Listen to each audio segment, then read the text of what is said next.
Hey, what's up, everybody? Sean Williams here, and this week I've got a special economic update lined up because I was honored to join Gary Owen and Tom Bouvier on the Quality of Life radio show on WPSL 1590 and WSTU 1450 AM radio. And we talked about all the big issues impacting the economy right now, including the direction of mortgage rates, house prices, talked about recession, foreclosures, and we even talked about what makes the economy of Florida unique. Now look, this is not my typical update, so get comfortable, grab a beverage, take notes, be sure to spread the word, share it with your friends. You don't want to miss this one. So without any further ado, roll the tape. Talk about the mortgage rates, because you're in the banking industry, so you see firsthand every day consumers getting crushed by these interest rates. Yeah. What's going on? Where are we going with the interest rates on the mortgages? What's happening? Do you see any reprieve in the near future? Yeah, well, I mean, if you think back to January of this year, mortgage rates were in the mid-threes. The mid-threes. And beginning last month, they went north of 7. So you have a situation where mortgage rates have doubled within the calendar year. I don't think that's ever even happened before. So that has had a massive impact on the purchasing power of consumers. Massive. I mean, put it to you this way: if you are working a job and you can afford a monthly payment of, let's say, $1,500 a month, let's say that's the principal and interest that you can afford. Well, when the mortgage rates are 3.5%, that means you can afford a roughly $350,000 mortgage. But when the mortgage rates go to 7%, I mean, you can only, the mortgage you can now afford is probably more like $225,000. So it has a massive, massive impact on the house that you can afford. The thing about mortgage rates, it's one of the most misunderstood rates out there. I mean, I think there's a misconception that the Federal Reserve controls mortgage rates. They influence them, but they don't control them. And the mortgage rates has a lot more to do with the bond market. And the bond market is heavily influenced by what inflation expectations are. So mortgage rates have risen largely in response to the inflation expectations that have risen. So my thesis, if you will, is now that inflation has peaked, it does appear that it's peaked, that as inflation comes down, mortgage rates will also probably come down as well. And the reason that that's happening is, the Fed is increasing the short-term interest rates, the prime rate, and that's going to have an impact on home equity lines of credit. People are seeing their credit card interest rates skyrocket. Their car loans are more expensive now. Well, what that does is that cools off demand in the economy. And by cooling off demand in the economy, they believe they will cool off inflation. And as inflation cools off, mortgage rates should come down. I mean, there's a lot of experts out there that think mortgage rates will get down in the mid-5s next year. I mean, we'll see what happens, but at this point, I would not expect mortgage rates to go much higher than they already have. Now, the R word. I mean, people are talking about the R word. What do you see on the horizon? I mean, everyone's saying that, we're definitely going to see a recession in 23. Yeah, well, a lot more people are now, and including myself. I mean, I do think there's a high likelihood that we are going to have an official recession next year. I think in some parts of the country you can make the case that not Florida, but other parts of the country are already experiencing recession-like conditions. And, the Wall Street Journal back in January surveyed top economists around the country, and at the time only 18% of them saw a recession coming in the next 12 months. Well, fast forward to the most recent survey. They surveyed those same economists in October, and now it's more like 63% believe that we're going to have a recession in the next 12 months. And what is the official definition of a recession? Well, there was a lot of debate about that. Now, Right. the old rule of thumb was that you had 2 consecutive quarters of negative GDP. Correct. That's what I understood it as. That was the old rule of thumb, and of course we had 2 consecutive quarters of negative GDP, but the association that makes the official call for a recession refused to call it one because the unemployment rate was so low and inflation was so high. Well, they got a call from the White House. Yeah, that's what I'm saying. There were forces that said, let's change the definition of I mean, I don't personally question have. I personally am not a. Yeah, I'm not a card-carrying member of the Illuminati, so I do not have. I don't have any insights into any of that. But yeah, that was the old rule of They thumb. don't exist. That's a right. myth. Right. But there was probably some political expediency that went on to, massage that definition as best we could. Because let's face it, there were midterms coming up at the time, and correct. No political party wants to go into the That's midterms so- in a recessionary environment. Thank God it's over. Now, with the recession looming over us, possibly, potentially, what's that going to do with the housing market? Well, that's interesting because I think when we all think of when we think of a recession and housing, which recession do we think of? 2008, right? I mean, and that was a unique recession because that was the only recession that was caused by housing. So you look at all the recessions going back to 1960. The recessions were caused by something else, but in 2008, the recession was caused by housing. So typically in a recession, house prices do not go down. And if you look at all the recessions, they've either stayed flat or they've gone up. Now, I'm not saying that house prices aren't going down if we enter into a recession. That's not what I'm saying at all. What I'm saying is I don't think that a recession means that we have a 2008 style collapse of prices where a $350,000 house that sold 9 months ago is selling for $125,000 today. I think the reason for that is that we have an extremely low inventory situation in housing, and so we don't have this glut that's built up of speculative homes that have been built that are going to be offloaded if we have a recession. And secondly, lending standards are a whole lot different today than they were 15 years ago. Yeah, before if you had a pulse and you could sign... And you were a liar. Yeah, you were a liar. You got unsecured loans and all kind of credit without proof of anything. Yeah, I mean, it was a great time. Oh, sure. Money was flowing. Yeah, there was, the problem was the hangover the next day. That was always the problem. Next year. Yeah. For years. All right, so we're at our first break of the show already, so we're having way too much fun, as we always do when Sean Williams is in the house. So you're watching The Quality of Life or listening to The Quality of Life radio show. Hang tight, grab another cup of Joe, take a little tinkle, and I promise you we'll be back. Hey there, welcome back to The Quality of Life. Wait, excuse me, I'm sorry.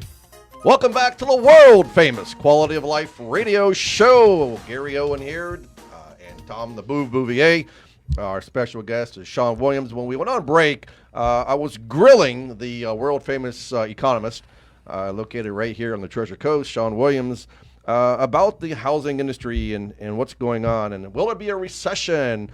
He brought his crystal ball with him and another special guest, which we're going to break that out in a minute. But, Sean, I want to ask you about foreclosures because we're seeing a lot of people that are hurting. What are you seeing with Marine Bank? What are you seeing on the foreclosure side? What are you guys seeing over there? Yeah, well, it's interesting because despite record-breaking inflation and despite the pain that people are feeling, loans are performing historically. I mean, they ever since 2010. With the new lending standards that are in place, foreclosures have steadily declined, and right now we're sitting on a record low number of foreclosures. That's great news. It's great news. I mean, it really does show that the health of the consumer is there on an overall basis, and it goes to show that those lending standards that were imposed are holding up even in the face of these inflationary headwinds.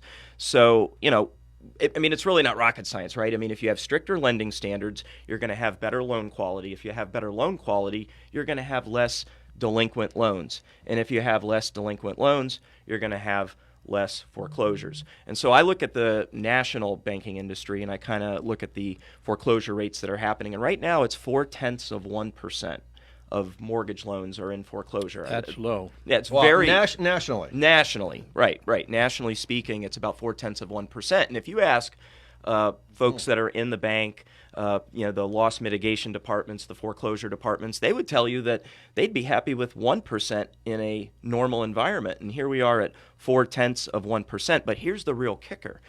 Over 90% of those individuals that are currently in some stage of foreclosure have equity in their homes, meaning that they have options. So whatever financial crisis they have gone through as a family or as an individual, they can, hit the parachute, sell the home because they have equity in the home rather than just walk away from it and give it back to the bank. That is something we saw in 2008. And so, yes, we have some foreclosures. It's historically low, but the foreclosures that we're seeing, everybody's flush with equity so they can sell before it really becomes a problem. And where do they go?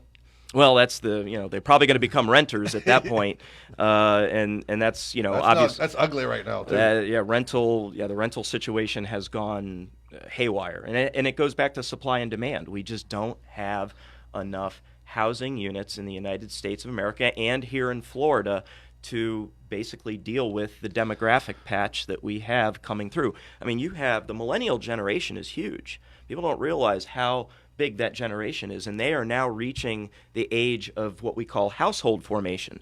And so these kids are they're not kids, they're in their 30s now, right. and they are forming households of their own. And maybe some of them are going to live in their mom and dad's basement forever, but I mean, the point, everybody loves to hate on the millennials, down by right? the river. But look, there's so many of them, and we just came off the most underbuilt decade in American history. I mean, we just didn't build anything for 10 years, and now you've got this big generation, and they have nowhere to go. And so, limited number of units of supply to rent, and a massive wave of people to rent them means that rent goes up. Yeah, which brings me to this other question. Why hasn't inventory gone up when the demand has dropped? Have we seen the demand drop?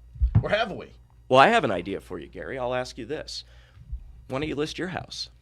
I don't want to list my house. And why is that? I love my home. And why would, well, I know you love your home, but I look at it this way. What was your interest rate? 2.75. Why on earth would you give up a 2.75% for 7%? For 7%? Heck no. No way. No way. You're an educated borrower. You're an educated consumer. And think about all the people across the country that are sitting on 2.5, 2.75, 3.5, or even 4. What incentive do any of them have to list their home for sale? Because if they got to go somewhere, to your point. And if you're a homeowner currently, chances are you're going to trade up into another home, or you're going to make a lateral move. Well, in doing so, you're just creating a more expensive house payment for yourself. And people, rightfully so, are going to be unwilling to do that in the middle of an inflationary environment like we find ourselves in.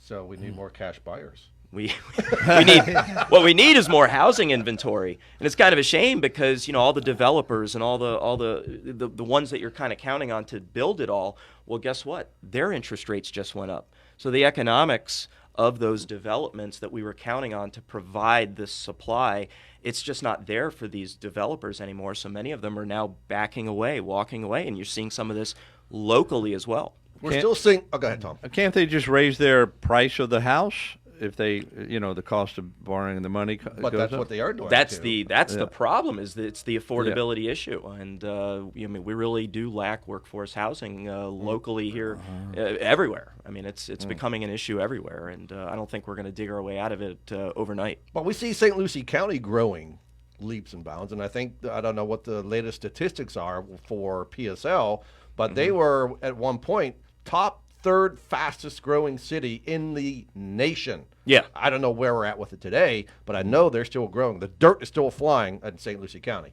compared, conversely here in Martin County, you see a lot less dirt flying. Yeah. No, I mean, look, when I say the economy is in a strange place, I really look at it as a tale of two cities, that novel by Dickens. I mean, it's the best of times, it's the worst of times. It's going to be the worst of times for significant pockets around the country. And at the national level, we probably will enter a recession. And inflation is a real thing that everybody everywhere has to contend with. Yep. But I think at the end of the day, all economics is local. Okay? All economics is local. And, we have... I think this is still the case. We have over 1,000 people a day moving into Florida. But what's more important than that, it's not just the people that are moving, it's the income and the wealth that they are bringing with them. Florida is number one for wealth migration in the United States right now. I think it was last year there was about $25 billion of adjusted gross income that migrated to the Sunshine State. Do you know what state was number 2, if you were to take a guess? Texas. Texas. Yeah, I just say Texas. Texas. And they had $6 billion in AGI migrate. Wow. That means So Florida 4 had times. 4 times. I mean, that's what I'm saying. The distance between number 1 and number 2, that just goes to show what's happening here in the Sunshine State. We are also leading the 2 nation. red states. Gary, I'm not getting into all that here, but that'll be another show. But no, look, we're leading the nation in the attraction of skilled workforce. In fact, Florida actually had the most tech job growth of any other state in the United States last year, including California. Wow. Now, California, Yeah. now they still have the most tech jobs, Right. but we had the most tech job growth. And so, look, between that and the record-breaking tourism and the budget surplus that we have, I don't think it should come as any surprise that the Cato Institute ranks Florida as number 1 for economic freedom. And that is why the outlook, I believe, for our state, and more particularly here on the absolutely. Treasure Coast, is good. I mean, look, we're still going to have a national recession, and we're not going to be completely insulated from that. But I still believe that Florida is the cleanest shirt in the dirty laundry. Listen, that's a That's a great way to no, say it. I love it. That's Cleanest phenomenal. shirt. And